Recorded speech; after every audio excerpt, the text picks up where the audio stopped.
आज शुरू करते हैं गणित का पार्ट 2। पार्ट का नाम है पूर्ण संख्याओं पर 4 आधारभूत संक्रियाएं।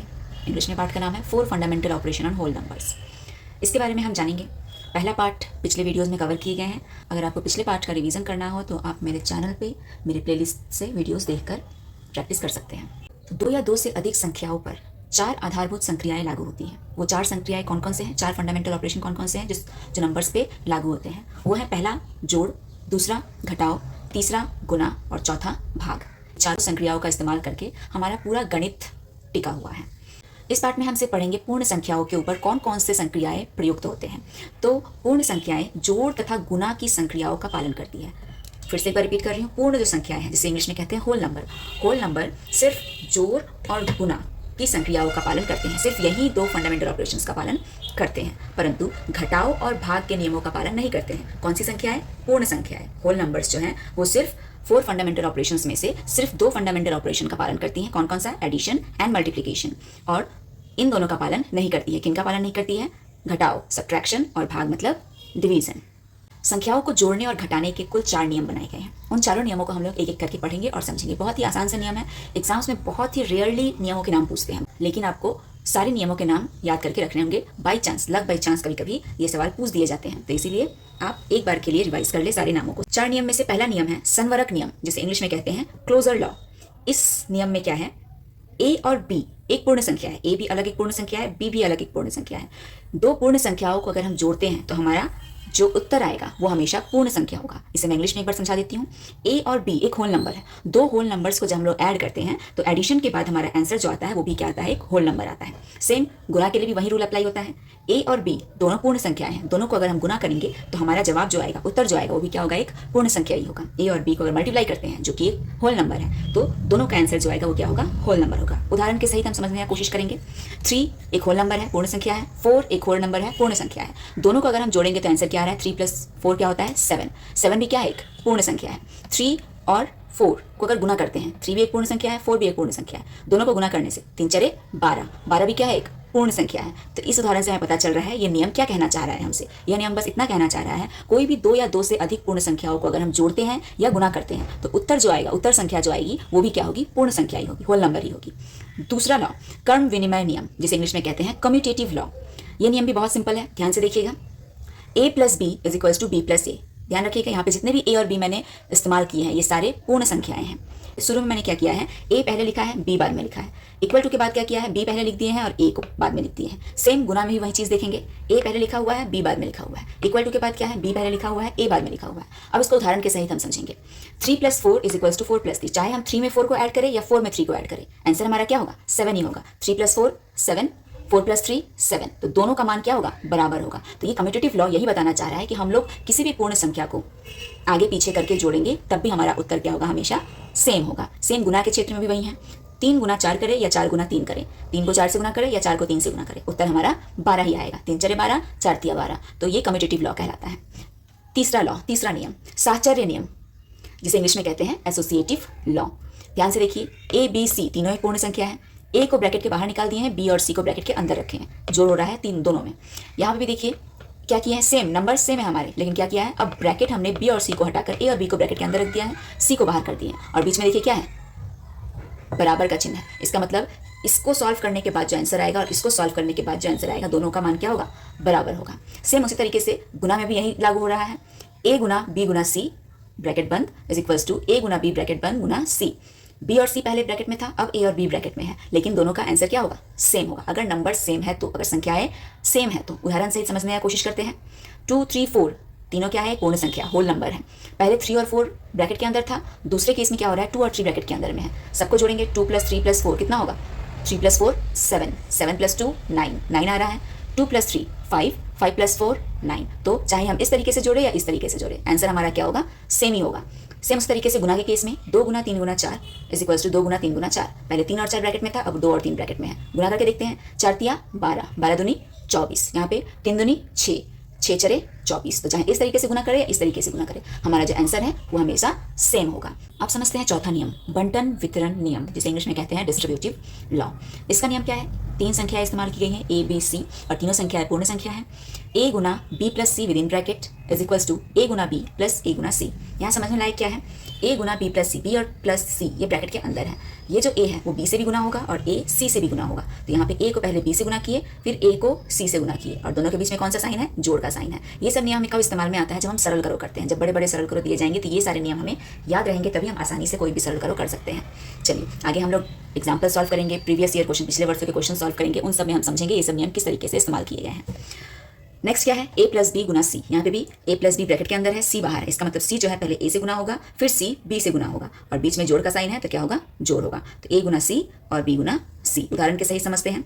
2 गुना में बाहर है और 3 + 4 अंदर है। पहले 2 को 3 से गुना करेंगे, फिर 2 को 4 से गुना करेंगे। सेम यहाँ पे 4 + 5 ब्रैकेट के अंदर है, 6 गुना में बाहर है। 6 को पहले 4 से गुना करेंगे, फिर 6 को 5 से गुना करेंगे। आंसर हमारा इस तरीके से निकालना पड़ता है सरल करो में। चलिए 4 नियमों को हमने अच्छी तरीके से समझ लिया है। अब ये छोटे कुछ रूल्स हैं, कुछ नियम हैं जो आपको बस एक बार देख के याद हो जाएगा। आपको इतना प्रेशर डालने का जरूरत नहीं है, बस आप ध्यान से सुनिए। अगर आप ध्यान से सुनेंगे तो आपको याद करने का जरूरत नहीं होगा, ऑलरेडी आपके दिमाग में ये चीज़ सेट है, लेकिन आपको ये चीज़ एक बार रिवाइज करना पड़ेगा। इकाई अवयव या तत्समक जिसे कहते हैं तत्समक, इसका मतलब ये है कि कोई भी संख्या से अगर इन संख्याओं को हम जोड़े या गुना करें तो उस संख्या में किसी तरीके का कोई फर्क नजर नहीं आता है। अब जोड़ के लिए वो तत्समक संख्या कौन सी है? 0।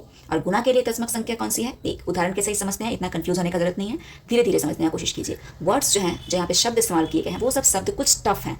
बस ये शब्द देखने में टफ, हार्ड लग रहे हैं, लेकिन है बहुत ही आसान सा चीज़, सिंपल सा चीज़। ये शब्द कभी भी एग्जाम में नहीं पूछे जाते हैं, पूछे जाते हैं ये अंक किस तरीके से हम उनका इस्तेमाल कर रहे हैं। तो बस आपको ये समझना है, शब्दों को याद नहीं करना है। तत्समक शब्द से बस इतना ध्यान रखिए कि ऐसी संख्या जो दूसरी संख्याओं से जोड़ने या गुना करने पर दूसरी संख्या में किसी तरीके का कोई परिवर्तन नहीं करते हैं, ऐसी संख्याओं को हम तत्समक या फिर इकाई अवयव संख्या कहते हैं। जोड़ के लिए वो संख्या क्या है? 0, और गुना के लिए है 1। उदाहरण जोड़ के लिए हम लोग 2 उदाहरण मैंने दे के रखा हुआ है, गुना के लिए भी 2 उदाहरण दे के रखे हैं। किसी भी संख्या, चाहे वो कितनी भी बड़ी संख्या क्यों ना हो, किसी भी संख्या में अगर हम 0 को जोड़ते हैं तो हमारा जो संख्या है वहीं वापस चला आता है। इस संख्या में किस तरीके का कोई बदलाव आया? नहीं आया। तो इसका कहने का मतलब यही है कि ऐसी संख्याएं जो किसी भी संख्या से जोड़े या गुना करे उस संख्या में किस तरीके का कोई परिवर्तन नहीं आता है। इस संख्या में हमने 0 को जोड़ा, ये संख्या में कोई परिवर्तन नहीं आया, ये संख्या वापस इतना ही आ गया। ये थोड़ी बड़ी संख्या है, चाहे कितनी ही बड़ी संख्या क्यों ना हो, अगर हम उसमें 0 को जोड़ेंगे तो वो संख्या में कोई परिवर्तन नहीं होगा, वो संख्या वापस से उतना ही आ जाएगा, मतलब 0 का कोई मान नहीं है। नेक्स्ट गुना के लिए तत्समक संख्या कौन सी है? 1। किसी भी संख्या में अगर हम लोग 1 से गुना करेंगे तो इस संख्या में कोई परिवर्तन आया? नहीं आया। 4 × 4, 4 में 1 को गुना करेंगे तो 4 ही होगा, 4 बदल के 5 नहीं हो जाएगा। तो 1 क्या है? गुना के लिए तत्समक संख्या है, चाहे वो कितनी ही बड़ी संख्या क्यों ना हो। किसी भी संख्या में अगर हम लोग 1 को गुना करते हैं तो वो हमेशा वही संख्या वापस घूम के आ जाती है, उस संख्या में कोई परिवर्तन, कोई बदलाव नहीं होता है। ये बहुत ही छोटी सी चीज़ है, बस आपको ध्यान रखना है। चलिए अब आगे बढ़ते हैं। ये भी छोटे छोटे ऐसे नियम हैं, ये सारे नियम आपको पता है और आप रोज़ फॉलो करते हैं। आपने क्लास 4, 5, 3, 4, 5 में ये सब चीज़ पढ़ा हुआ है, लेकिन इस तरीके से विस्तारित रूप में नहीं पढ़ा है। ये नियम है, तो इसको नियम के रूप में आपको पढ़ना है ताकि आप कहीं भी मिस्टेक ना हो। आप कोई भी क्वेश्चन जब सॉल्व करें तो आपको इस वजह से कहीं भी मिस्टेक ना हो।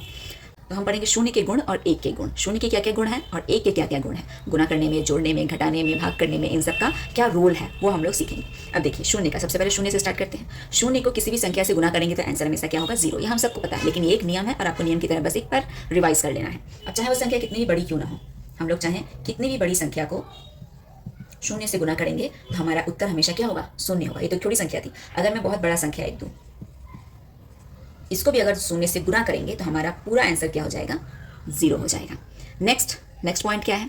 किसी संख्या से 0 को भाग देने पर, किसी संख्या से, बातों को ध्यान से सुनिए, किसी संख्या से 0 को भाग देना, मतलब 0 को हम किससे भाग दे रहे हैं? किसी भी एक संख्या से। इसका मतलब 52 को 52 से 0 को भाग दे रहे हैं, तो हमारा आंसर हमेशा क्या होगा? 0 ही होगा। तो किसी भी संख्या से अगर हम लोग 0 को भाग देते हैं तो जवाब हमेशा क्या होगा? 0 होगा। अब अगर इसका उल्टा हो जाए, अगर ऐसा हो जाए कि किसी भी संख्या को 0 से भाग दे रहे हैं, पहले संख्या से 0 को भाग दे रहे थे, अब 0 से संख्या को भाग दे रहे हैं, तो ये क्या है? अर्थहीन है। अर्थहीन मतलब इसका आंसर हम नहीं निकाल सकते हैं, अपरिभाषित है, जिसको हम लिख सकते हैं अपरिभाषित।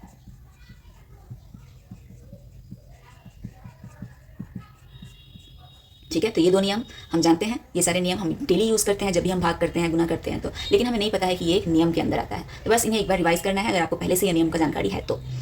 अब नेक्स्ट नियम क्या है? इस नियम के बारे में हम लोग पिछले चैप्टर में पढ़ चुके हैं, लेकिन एक बार और आपको रिवाइज कर देते हैं। किसी भी संख्या के ऊपर अगर 0 का पावर दिया हुआ है तो ये संख्या किस में बदल जाएगा? 1 पे। चाहे वो कितनी ही बड़ी संख्या क्यों ना हो, अगर उसके ऊपर 0 का पावर है तो ये संख्या किस में बदल जाएगा? 1 में बदल जाएगा। चलिए ये हो गया 0 के गुण। अब हम पढ़ेंगे 1 के गुण।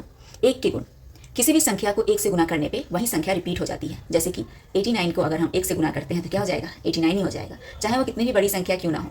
हम अगर किसी भी संख्या को 1 से गुना करेंगे तो वही संख्या वापस घूम के चली आती है। नेक्स्ट क्या है, पावर। अगर हम लोग -1 के ऊपर अगर कोई पावर लगा हुआ है, अगर वो पावर सम है, सम संख्या है, तो हमारा ये -1 बदल जाएगा +1 में, जिसे हम लोग सिंपली 1 लिखते हैं। दूसरा नियम क्या है, अगर -1 के ऊपर पावर विषम संख्या है, दोनों का उदाहरण देके मैं आपको समझाऊंगी, आप एक बार बस ये रूल एक बार समझ लीजिए। अगर विषम संख्या है तो ये -1 ही रह जाएगा, ठीक है। अब सम संख्या का उदाहरण दे देती हूँ, जैसे कि -1 के ऊपर पावर है 10, तो 10 क्या है, एक सम संख्या है। तो अगर 10 सम संख्या है तो हमारा ये -1, हमें गुना करने की जरूरत नहीं है। -1⁻10 का मतलब क्या है, -1 को 10 बार गुना करना, ठीक है, -1 को 10 बार गुना करना। तो हमें गुना करने का जरूरत नहीं है, हम सीधा सीधा क्या कर सकते हैं, इस नियम के हिसाब से, अगर हमें नियम याद है तो इस नियम के हिसाब से हमें पता है -1 के ऊपर अगर सम संख्या का पावर है तो ये -1 किस में बदल जाएगा, +1 में बदल जाएगा। सेम विषम संख्या, अगर -1 के ऊपर पावर अगर 7 है तो 7 क्या है, एक विषम संख्या है, तो ये -1 ही रह जाएगा। आशा करती हूँ मैं आपको समझा पाई। चलिए अब हम पढ़ेंगे विभाज्यता, जिसे इंग्लिश में कहते हैं डिविजिबिलिटी रूल। इस चैप्टर का सबसे इम्पॉर्टेंट टॉपिक, आपको ये जो रूल है वो आपको मैथ्स में चैप्टर 1 से लेकर चैप्टर 19 तक ये रूल अप्लाई हो सकता है कहीं भी। तो इसीलिए डिविजिबिलिटी रूल आपको कंठस्थ याद करके रखना है। अगर आप अच्छी तरीके से समझ जाएंगे तो आपको याद करने का जरूरत नहीं पड़ेगा, आपको एक बार में याद आ जाएगा कि किस तरीके से डिविजिबिलिटी रूल निकालना है। तो मेरा आपसे एक और बार रिक्वेस्ट है कि सिर्फ इसी चैप्टर नहीं, पूरे मैथ्स में divisibility rule very very important topic है और इससे हर साल 1-2 क्वेश्चंस आते ही हैं। तो इसीलिए इस रूल को ध्यान से समझें। सबसे पहले हमें जानना होगा भाज्य, भाजक, भागफल, भागशेष क्या होता है, शेषफल क्या होता है। तो ये एक नियम है, ठीक है। भाज्य बराबर भाजक गुना भागफल जोड़ शेष। यहाँ पे 4 संख्याएं दी गई हैं, भाज्य, भाजक, भागफल, भागशेष। चारों में से अगर किन्हीं 3 संख्याओं का मान दिया हुआ है लेकिन एक संख्या का मान नहीं दिया है, तो आप फॉर्मूला की मदद से आप क्या कर सकते हैं, चौथी संख्या निकाल सकते हैं। इंग्लिश में भाज्य को डिविडेंड कहते हैं, भाजक को डिवीजर कहते हैं, भागफल को क्वोशिएंट कहते हैं, शेषफल को रिमाइंडर कहते हैं। It means dividend is equals to divisor multiply by quotient plus remainder. अब भाज्य कौन सा है, भाज्य किसे कहते हैं, भाजक कौन सी संख्या है, भागफल कौन सी संख्या है और शेषफल कौन सी संख्या है, वो समझेंगे। जब हम किसी भी नंबर को, किसी भी संख्या को जब भाग करते हैं तो सारी संख्याओं का अलग अलग नाम दिया गया है। जैसे कि 57 को अगर हम लोग 7 से भाग दे रहे हैं तो 7 से भाग देंगे, 7 के पहरा में 57 तो आता नहीं है, लेकिन 57 से कम आता है। कितने बार में, 8 बार में। 7 8 56, 57 से 56 घटाएंगे, घटाने से कितना आएगा, 1। अब जिस संख्या से हमने भाग दिया है उस संख्या को क्या कहते हैं हम, भाजक, ठीक है। जिस संख्या को भाग दिया गया है, कौन सी संख्या को भाग दिया गया है, 57, तो इस संख्या को हम क्या कहते हैं, भाज्य, ठीक है। हमारा जो आंसर आया है उसे हम क्या कहते हैं, भागफल, क्वोशिएंट। और कभी कभी क्या होता है, कभी कभी शेषफल नीचे बचता है और कभी कभी केस में शेषफल नहीं बचता है। जैसे कि अगर यहाँ पे 57 की जगह डायरेक्ट दिया जाए 56 को 7 से भाग कीजिए तो 7 8 56, पूरा पूरी कट गया, यहाँ पे कोई शेषफल बचा नहीं बचा, तब शेषफल हम लोग क्या लिखते हैं, 0 लिखते हैं। केस में कोई भी शेषफल नहीं है, शेषफल क्या है, 0 है। लेकिन यहाँ पे हमारे पास शेषफल है, कितना है, 1। नीचे जो लास्ट में बच जाता है, जो अब और आगे भाग नहीं हो सकता है, उस संख्या को हम लोग क्या कहते हैं, शेषफल, इंग्लिश में रिमाइंडर। तो ये चीज़ आपको समझ में आ गया होगा। अब हम लोग पढ़ेंगे डिविजिबिलिटी रूल। 2 से लेकर 13 तक हम सारे डिविजिबिलिटी रूल याद करेंगे, समझेंगे और उसके बाद हम शुरू करेंगे अभ्यास प्रश्नावली और प्रीवियस ईयर क्वेश्चन, मतलब पिछले कुछ वर्षों में जो सवाल पूछे गए हैं जो एग्जाम में आते हैं उनको हम प्रैक्टिस करेंगे।